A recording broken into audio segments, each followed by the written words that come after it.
Do you recognize me?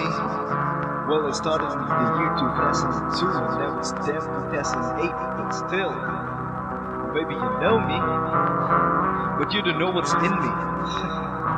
It's just like we're starting over again. Yeah. Ang pangalan ko'y Ashley, isang Pilipino waray.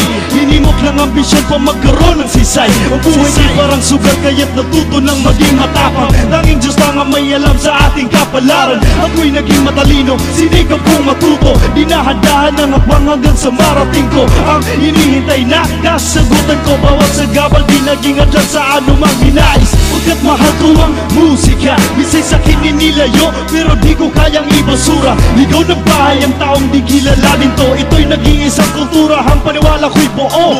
Isusukat ko to, ako'y mag-isang tatayo. Mula sa dulo kung makaakyat, ito ang nais ko. So if you're searching for the truth, this is the truth. And if you have doubts, see me as a living proof. To all my brothers, El Pulido with Waray Batazan. Ayaw wala ng YouTube, man. Dapat at utang na kaburuton. Carl F. Lockdown Latino of Slingshots. Maraming salamat. Cuadro de Alas, WB Music. Now this is just the beginning. Inuna ko na kayo pero di pa ako tapos. Di pa ako tapos.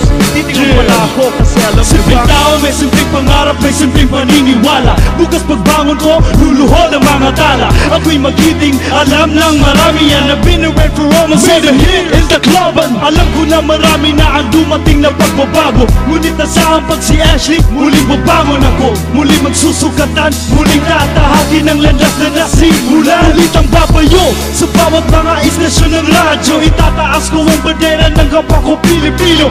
Lalo ko, wari-wari, giyak ko lang ko. Marami mang pagsubok dumating ay kakayanin ko. That's why I'm taking a stand. Ako ay nagpapasalamat sa Diyos na ako ay matatag.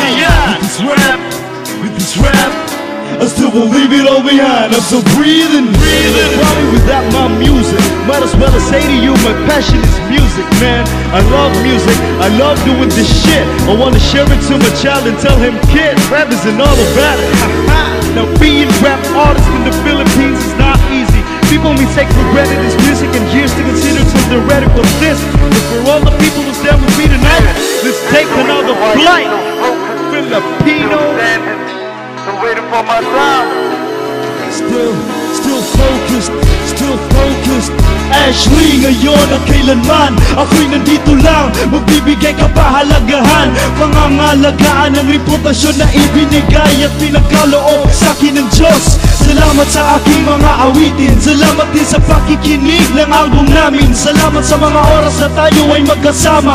Sana ay makapiling ko lagi, makitang may ngiti sa labi. Salamat sa libreng edukasyon, mga natutunan ko sa inyo, ako'y lumalaking may ambisyon.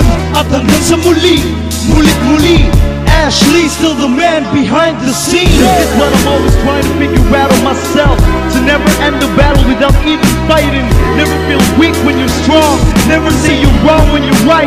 Never say die cause you might get the chance of being someone. Be the man, keep your head up, walk like a soldier.